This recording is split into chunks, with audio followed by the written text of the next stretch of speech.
राज्याचे कृषी मंत्री आदरणीय मामांना विनंती करतो की आपण उपस्थितांना उद्बोधित करावं. आदरणीय बर्णे मामा.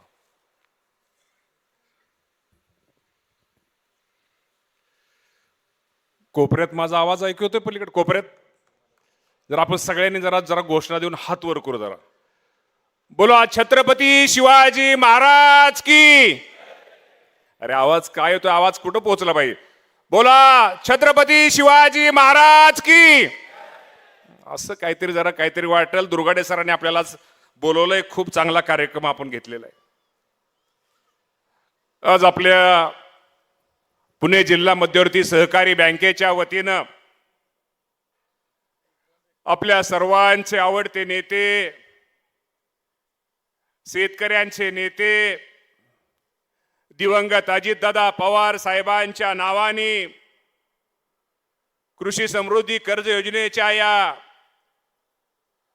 शुभारंभाच्या कार्यक्रमासाठी उपस्थित असलेल्या या राज्याच्या उपमुख्यमंत्री आपल्या सर्वांच्या भगिनी सुनेत्रा वहिनी पवार, कार्यक्रमासाठी उपस्थित असलेले या राज्याचे सहकार मंत्री, आपले सर्वांचे सहकारी आदरणीय बाबासाहेबजी पाटील साहेब, दिलीपरावजी वळसे पाटील साहेब, आमदार हर्षवर्धनजी पाटील साहेब, आमदार शंकररावजी मांडेकर साहेब, वीरधवल बाबा जगदाळे, शिवाजीराव आढळराव पाटील साहेब, अशोक बापू पवार, दिलीपान्ना मोहिते, रमेशप्पा थोरात, पोपटराव गावडे, सुनीलराव आपले संजय कोलते, दीपकराव तावरे, पृथ्वीराज बापू जाचक, अरुण चांभारे साहेब, विश्वासनाना देवकाते, वसंतराव मानकर, सत्यशीलजी शेटशेरकर, मदननाना देवकाते, रणजित शिवतारे, आमचे राजवर्धनजी शिंदे, प्रदीप वळसे पाटील, पुरुषोत्तम दादा जगताप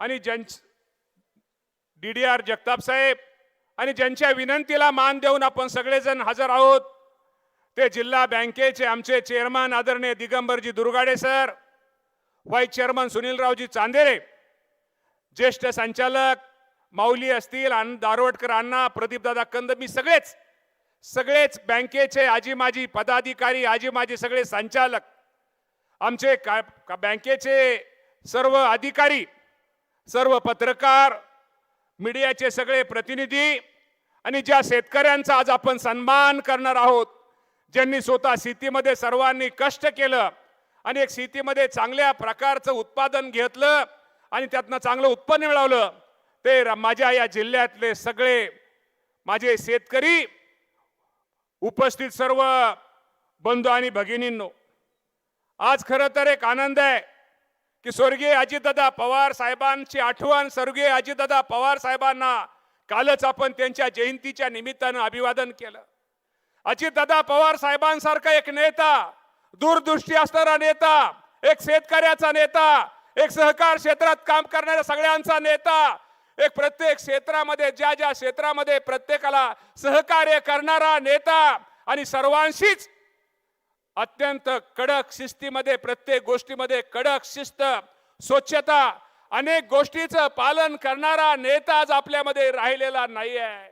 आपल्या सर्वांना माहित आहे की या राज्यामध्ये अजितदादा पवार साहेबांचं योगदान प्रत्येक क्षेत्रामध्ये खूप मोठं आहे आणि अजितदादा पवार साहेबांच्या मुळे आज आपण ज्या जिल्हा मध्यवर्ती बँकेमध्ये बाबासाहेब पाटील आपण आज इथं कार्यक्रम करतोय, या जिल्हा मध्यवर्ती बँकेमध्ये वर आणण्यासाठी, या बँकेला मदत करण्यासाठी, या बँकेच्या जडणघडणीमध्ये अजितदादा पवार साहेबांचा वाटा हा खूप मोठा राहिलेला आहे. मगाशी चेअरमन साहेब सांगत होते त्याप्रमाणे 300 कोटीची बँक आज 17,500 कोटी रुपयाच्या ठेवी ह्या बँकेच्या आहेत. कर्ज पुरवठ्याच्या बाबतीमध्ये असू द्या, या मामी आजही तुम्हाला प्रामाणिकपणे सांगतो, या जिल्हा मध्यवर्ती बँकेचं एक वैशिष्ट्य आहे. दुर्गाडे सरांसारखा, सुनीलराव चांदेरे सारखा एक आणि सगळे संचालक बोर्ड हे खूप चांगलं काम करतायत. या बँकेमध्ये कुठल्याही प्रकारचं राजकारण कधी आणलं जात नाही. प्रत्येक समोरचा शेतकरी, सोसायटीचा सभासद हा केंद्रबिंदू म्हणून बँकेचं कामकाज आमचे चेअरमन, व्हाईस चेअरमन हे खूप चांगल्या पद्धतीने करतायत. या बँकेचं बाबासाहेब पाटील खाती आहे. या बँकेमध्ये तुम्हाला मी प्रामाणिकपणे सांगतो, जर आपल्याला एखाद्या शेतकऱ्याला जर गरज लागली आणि त्याला लवकर कर्ज पाहिजे असलं, जर एखाद्या शेतकऱ्यांनी जर सकाळी बँकेचं प्रकरण दिलं, बँकेचं कर्ज प्रकरण दिलं, त्याला संध्याकाळी मंजुरी पत्र देणारी भारतातली पुणे जिल्हा मध्यवर्ती बँक ही पहिली बँक आहे रे बाबांनो. ही आपली आई आहे, ही आपली आई आहे. आणि खूप अजितदादा पवार साहेबांनी या आईला सांभाळण्याची काळजी घेतली. इथून पुढे ही जबाबदारी सुनेत्रा वहिनी तुमची, वळसे पाटील साहेब आपल्या सर्वांची जबाबदारी आहे. दादांसारखा नेता पुन्हा होणे नाही आपल्या सगळ्यांना ते माहिती आहे, परंतु निश्चित प्रकारे इथून पुढे लक्षात ठेवलं पाहिजे की दादांचा विचार, दादांचा आदर्श, दादांची शिकवण घेऊन आपण सर्वांनी प्रत्येकाने आपल्या स्वतःच्या मध्ये कामकाज, आपल्या जीवनामध्ये कामकाज पुढे केलं पाहिजे. चांगल्या प्रकारची शेती केली पाहिजे, चांगल्या प्रकारचं सहकार क्षेत्र, सहकारामध्ये चांगल्या प्रकारचं काम केलं पाहिजे. दादाला हेच योग्य मान्य होतं, त्याप्रमाणे दादाला मान्य असणारं काम हे भविष्यामध्ये आपण सगळेजण निश्चित प्रकारे करूया. आज या बँकेमध्ये मी तुम्हाला प्रामाणिकपणे सांगतो, आज माझ्यासारखा कार्यकर्ता जरी राज्याचा कृषी मंत्री म्हणून जर तुमच्या सगळ्यांसोबत जरी उभा असलो, तर माझ्या जडणघडीमध्ये, माझ्या आयुष्यामध्ये आज मी तुम्हाला प्रामाणिकपणे सांगतो, मला सगळ्यात जास्त माझ्या आयुष्यामध्ये मला लोकांना मदत करण्याचा, शेतकऱ्यांना, गोरगरीब माणसाला मदत करण्याचा योग कुणामुळे, कशामुळे आला असेल, तर या जिल्हा मध्यवर्ती बँकेचं नाव हे मी आग्रहाने घेईल. कारण का ही बँक निश्चित प्रकारे या बँकेच्या माध्यमातून माझ्या जिल्ह्यामधल्या, माझ्या तालुक्यामधील माझ्या गरीब शेतकऱ्यांना न्याय देण्याची भूमिका, त्या शेतकऱ्यांचा प्रश्न, शेवटी बाकीच्या गोष्टी सगळ्या असतात, बाकी सगळी सोंग करता येतात, परंतु पैशाचं सोंग कधीही करता येत नाही. आणि या बँकेने निश्चित प्रकारे खूप चांगलं काम बँकेच्या माध्यमातून या जिल्ह्यामध्ये खूप शेतकऱ्यांच्या, माझ्या एक चांगले शेतकऱ्यांना कर्जाच्या रूपानं त्याचा फायदा झालेला आहे. अनेक शेतकरी या बँकेमुळे उभा राहिलेले आहेत. नुसता शेतकऱ्याला शेतीसाठी नाही, प्रत्येक क्षेत्रामध्ये या बँकेने खूप चांगला कर्ज पुरवठा केलेला आहे. दुर्गाडे सरांचा खरंच एक चांगला चेअरमन या बँकेला निश्चित प्रकारे आम्हा सर्वांना एक लाभलेला आहे. आणि आमचे सगळे संचालक, आमची टीम ही एक चांगल्या प्रकारे निश्चित प्रकारे काम करते. बाबासाहेब पाटील, ही गोष्ट खरी आहे, स्टेट बँक, एखादी मोठी बँक कर्ज देताना सुनेत्रावणींना कर्ज देईल, बाबासाहेब पाटील तुम्हाला देईल, वळसे पाटील साहेब तुम्हाला कर्ज देईल, भरण्यांना पण देईल, पण गरीब माणसाला कोण कुठली राष्ट्रीयकृत बँक देत नाही हो. वळसे पाटील साहेब गरीब बँका, गरीब माणसाला, गरीब शेतकऱ्याला कर्ज पुरवठा करणारी बँक या जिल्ह्यामध्ये एकच आहे, तिचं नाव पुणे जिल्हा मध्यवर्ती बँक हे तिचं नाव आहे. हे पण तुम्हाला सगळ्यांना सांगतो. आज मला एक समजत नाही, तुम्ही सगळे शेतकरी आहात, तुम्हाला काय कोणी वडून बिडून आणलंय का रे? असं बसलाय की कुणी तुम्हाला धरून आणलं? अरे हसा खेळा, आज कार्यक्रम वेगळा आहे.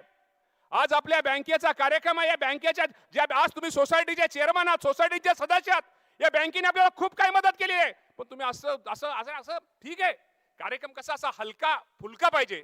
थोडं असं तुम्हाला वाटतं की वहिनी काय बोलतील, वळसे पाटील साहेबांनी तुम्हाला भीती असेल, पण वळसे पाटील साहेब भीती काय नाही ना आज?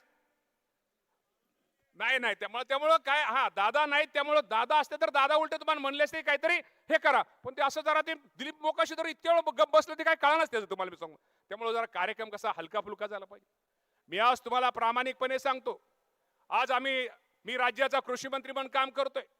वळसे पाटील साहेबांच्या मार्गदर्शनाखाली असेल, बाबासाहेब पाटील असतील, आमच्या वहिनींचे असतील, शेवटी आम्हा सर्वांना माहित आहे अजितदादा पवार साहेबांची आम्हाला शिकवण आहे, काम करताना सगळ्यांना बरोबर घेऊन जाण्याचा प्रयत्न, काम सगळ्यांना मदत करा, सर्वांना सहकार्य करा, आणि जेणेकरून शेवटी तुम्हाला मी सांगतो तुमचं काम दिसतं. आणि मी नेहमी म्हणतो की शेवटी आपण जर प्रामाणिकपणे काम केलं, आपण लोकांना मदत केली, लोकांना जर आपण सहकार्य केलं, तर लोक त्याची कुठेतरी नोंद घेत असतात. आज कृषी मंत्री म्हणून मगाशी माझा सत्कार, माझा बाबासाहेब पाटलांचा, सुनेत्रा वहिनींचा आपण सर्वांनी सत्कार केला. ही गोष्ट खरी आहे. मी तुम्हाला प्रामाणिकपणे सांगतो, इथं सहकार मंत्री बाबासाहेब पाटील इथं आमच्या समोर, आज आपल्या इथं समोर आहेत. आज तुम्हाला मी सांगतो, कुठल्याही प्रकारची डोळ्यासमोर कुठली निवडणूक नाही आहे. निवडणूक डोळ्यासमोर नसताना सुद्धा, आज सरकारचं आर्थिक परिस्थितीची अडचण असताना सुद्धा या राज्यातला माझा शेतकरी अडचणीत आहे. माझ्या या शेतकऱ्याला सहकार्य केलं पाहिजे, या शेतकऱ्याला माझ्या मदत केली पाहिजे. हे असताना सुद्धा मदत करायची भूमिका राज्याचे आज दिवंगत दादा आपल्यामध्ये नाही आहेत. दादा असताना पहिली मीटिंग बाबासाहेब पाटील, सह्याद्रीला मीटिंग ती पहिली झाली. सह्याद्रीला मी होतो, बाबासाहेब पाटील होते, अजितदादा पवार साहेब होते. आपण पाहिलं की आपल्या सगळ्यांना माहित आहे, हवामान बदलामुळे पाऊस कमी पडतोय, जादा पडतोय, दुष्काळ पडतोय, गारपीट होते, माझ्या शेतकरी अडचणीत येतोय आणि अडचणीत आलेल्या शेतकऱ्याला मदत केली पाहिजे, या शेतकऱ्याला सहकार्य केलं पाहिजे, त्याला त्याच्या पायावरती कुठेतरी त्याला पायावरती त्याला उभा केलं पाहिजे, त्याला कुठेतरी एक आधार दिला पाहिजे. या उद्देशानं दिवंगत दादांनी त्यावेळेस ती कर्जमाफीची घोषणा या राज्याचे मुख्यमंत्री देवेंद्र फडणवीस साहेब असतील, एकनाथजी शिंदे साहेब असतील, त्यावेळी त्या सर्वांनी घोषणा केली होती. आणि आज सुनेत्रा वहिनी पवारांच्या मार्गदर्शनाखाली खूप मोठी घोषणा आज आमचे सहकार मंत्री बाबासाहेब पाटील इथे आहेत, आम्ही सर्वांनी केली. रक्कम किती होती आज बाबासाहेब पाटील तुम्हाला ते डिटेल देतील. 56 लाख शेतकरी, 56 लाख शेतकऱ्यांना साधारणतः 40,000 कोटीपेक्षा मदत या राज्याचे मुख्यमंत्री, दोन्ही उपमुख्यमंत्री आपल्या सर्वांना केलेली आहे. खरंच ही गोष्ट एवढी सोपी नाही आहे. शेवटी आपण आपल्या घरामध्ये संसार करतो, संसार करताना आपल्या सगळ्यांना माहित आहे की संसार करताना त्या कारभाराला किती अडचणी असतात, त्याला अडचणी त्या फक्त कारभारालाच माहित असतात. आणि अडचणीच्या काळात सुद्धा निश्चित प्रकारे या सर्वांनी आपल्याला खूप मोठी मदत केलेली आहे. सर, मला दुर्गाडे सरांना विचारलं, वळसे पाटील साहेब 40,000 कोटीत आपल्या बँकेला किती? दुर्गाडे सर म्हणले, आपला जिल्हा तर कसा मागे राहील? आपल्या जिल्ह्याला साधारणतः त्यामध्ये 1948 साधारणतः 2,000 कोटी रुपयाची मदत या कर्जमाफीच्या आपल्या जिल्ह्याला मिळणार आहे. ह्यातनं काय उद्देश आहे? आमचा सगळ्यांचा उद्देश एकच आहे की निश्चित प्रकारे माझा शेतकरी यातनं कुठेतरी बाहेर पडला पाहिजे. आपल्या सर्वांना कधी विचार करत नाही. आपण फक्त विचार करतो MA7.5 हॉर्सपॉवरच्या आतलं बिल आपण सरकारने माफ केलं. किती रक्कम सरकारला भरावी लागते? प्रत्येक वर्षी सरकारला त्यासाठी 25,000 कोटी रुपये खर्च येतो. ते झालं. त्यानंतर राज्याच्या मुख्यमंत्र्यांनी मागच्या 8 दिवसापूर्वी डिक्लेअर केलं की ज्यांची थकबाकी होते 7.5 हॉर्सपॉवरच्या आतली ज्यांची थकबाकी होते त्या साधारणतः 48,000 कोटी रुपयाची रक्कम माझ्या शेतकऱ्यांची वीज माफीची माफ केली. हे सोप्या गोष्टी नाही आहेत बंधूंनो. यांत्रिकरणाच्या बाबतीमध्ये आज तुम्ही सगळे शेतकरी आहात. पूर्वी तुम्हाला यांत्रिकरणाचे किती पैसे मिळायचे, आज यांत्रिकरणाच्या या जिल्ह्याला किती पैसे येतात याचा फक्त आपण कधी विचार करा. मुख्यमंत्री पानंद रस्ता असू द्या, सौर ऊर्जा ह्या योजना असू द्या, अशा अनेक योजना. शेवटी सरकार तर कोण आहे? राज्याचे मुख्यमंत्री कोण आहेत? उपमुख्यमंत्री कोण आहेत? एकनाथ शिंदे कोण आहेत? वहिनी कोण आहेत? देवेंद्र फडणवीस कोण आहेत? अरे आम्ही पण कोण आहेत? अरे आम्ही पण शेतकऱ्याची मुलं आहोत. आम्हाला पण तुमचं दुःख, तुमच्या अडचणी कळतात. तुम्हा लोकांना काय मदत केली पाहिजे, कुठलं धोरण आखल्यानंतर माझ्या शेतकऱ्याला मदत होईल, कुठलं धोरण केल्यानंतर माझ्या शेतकऱ्याला सहकार्य होईल, हीच आमची त्यातनं भूमिका असते. बंधूंनो, जेणेकरून तुम्हा सर्वांना सांगतो, ह्या बँकेने तुम्ही सर्वांनी आम्हाला घडवलंय. निश्चित प्रकारे भविष्यामध्ये तुमच्या आपल्या शेतकऱ्यांसाठी जी काय मदत करता येईल तो करण्याचा प्रयत्न आम्ही सगळेजण करतोय. आज इथं नवीन आपल्याला सगळ्याला माहिती आहे की जी कर्ज योजनेचा शुभारंभ आपण केलाय, याच्या धर्तीवरती आपल्या सगळ्यांना माहिती आहे की पारंपरिक शेती बरोबरच आता आपल्याला या धोरणावरती जावाच लागल. आपल्याला त्या पद्धतीचं अवलंबनच करावं लागल. आपल्याला जास्त उत्पादन शेतामध्ये उत्पादन, वळसे पाटील साहेबांनी सांगितल्याप्रमाणे उत्पादन आपल्याला वाढवावंच लागल. आणि उत्पादन वाढवण्यासाठी निश्चित प्रकारे आपल्याला नवीन तंत्रज्ञानाचा हा वापर हा निश्चित प्रकारे करावा लागेल. खरं तर काही लोकांना वाटतं की आज आपल्या सगळ्यांना माहिती आहे हे वापरणं किती गरजेचं आहे. आणि निश्चित प्रकारे मी तुम्हाला सांगतो, आपल्या सोप्या भाषेत जर सांगितलं याय म्हणजे काय, ते एवढे अवघड लोकांना वाटतं काहीतरी अवघड आहे. अजिबात नाही. माझ्या माहितीप्रमाणे याय म्हणजे आपल्या शेतामध्ये आपला तो शेतामध्ये काम करणारा एक चांगल्या प्रकारचा सल्लागार, जर आपण त्याला म्हटलं की निश्चित प्रकारे शेतात बसलेला एक हुशार सल्लागार असं आपण त्याला म्हणू. निश्चित प्रकारे त्याच्याप्रमाणे यामुळे आपल्याला योग्य वेळी पाणी कधी द्यायचं, किती द्यायचं, खत किती वापरायचं, हवामानात काय बदल होणार आहेत, रोग किंवा किडीचा प्रादुर्भाव कधी होऊ शकतो, याची आपल्या सगळ्यांना वेळेवर माहिती मिळते. ही माहिती काय अंदाजावर नाही आहे, ही माहिती आपल्या सगळ्यांना अचूक मिळते. त्यामुळे भविष्यामध्ये आपल्याला या टेक्नॉलॉजीवर आपल्या सर्वांना निश्चित प्रकारे जावं लागेल. त्यामुळे मला तुम्हाला सगळ्यांना एकच विनंती करायची, आज खरं तर कार्यक्रम खूप वेगळा आहे. अजून आपल्याला बाबासाहेब पाटील, सुनेत्रा वहिनींचं भाषण सगळ्यांना निश्चित प्रकारे ऐकायचंय. पण मला शेतकरी बांधवांना एकच सांगायचंय की आज आपण आपल्या बँकेच्या माध्यमातून खूप काही चांगल्या योजना या बँकेचे आमचे संचालक, चेअरमन, व्हाईस चेअरमन हे आपल्यासाठी आणतायत, आपल्यासाठी करतायत. शेवटी अजितदादांनी निश्चित प्रकारे आपल्या बँकेमध्ये खूप काही आपल्या बँकेसाठी केलेलं आहे. बँकेला खूप एक चांगल्या प्रकारची शिस्त ही अजितदादा पवार साहेबांनी लावलेली आहे. या बँकेला आपण सर्वांनी जपलं पाहिजे. या बँकेचे जे चांगलं काम करतात, शेवटी मी नेहमी सांगतो की जी चांगलं माणसं काम करतात त्याच्या पाठीवरती शब्बाची थाप पण आपण सगळ्यांनी दिली पाहिजे. तर निश्चित प्रकारे या संचालक बोर्डांचं काम त्यांचे सगळ्यांना बरोबर सर्वपक्षीय कुठेही राजकारण न आणता जे संचालक बोर्ड निश्चित प्रकारे एक चांगल्या प्रकारचं काम हे करतंय. मी तुम्हाला एवढंच सांगेल की राज्य सरकारच्या योजना असू द्या, केंद्र सरकारच्या योजना असू द्या, त्या योजनेमध्ये आपण सगळ्यांनी सहभागी होऊया. अजूनही यांत्रिकीकरणाच्या बाबतीमध्ये आपली काही बिलं वगैरे राहिलेली आहेत. वळसे पाटीलच्या पाठीमाग आपल्याला अडचणी होत्या. येणाऱ्या 1-2 महिन्यामध्ये तेही आपण यांत्रिकीकरणाची आपली पाठीमागची बिलं आपण ताबडतोब निश्चित प्रकारे देतोय. आणि भविष्यामध्ये निश्चित प्रकारे हे आम्ही सगळेजण शेवटी शेतकऱ्यांच्या बरोबर आहोत, शेतकऱ्यांच्यासाठी आहोत. आणि सहकाराच्या बाबतीमध्ये निश्चित प्रकारे सहकार आपल्याला, आपण सगळे विकास सोसायटीचे चेअरमन आहात, आपण विकास सोसायटीचे बहुतांशी सदस्य आहात. निश्चित प्रकारे तुम्ही सुद्धा तुमच्या माध्यमातून गावातल्या माझ्या शेतकरी बांधवांना, गरीब शेतकऱ्याला, अल्पभूधारक शेतकऱ्याला कशी मदत होईल, कसं सहकार्य होईल तो करण्याचा प्रयत्न आपण सर्वांनी निश्चित प्रकारे करा. आज ज्यांचे सत्कार होणार आहेत, आमच्या शेतकऱ्यांचे सत्कार होणार आहेत, त्यांनी प्रत्येक पिकामध्ये एक चांगल्या प्रकारचं संशोधन करून एक चांगलं उत्पन्न मिळालेलं आहे. गावात त्या निश्चित प्रकारे त्यांचा एक कुठेतरी सत्कार होणं, त्यांना पाठिंबा देणं.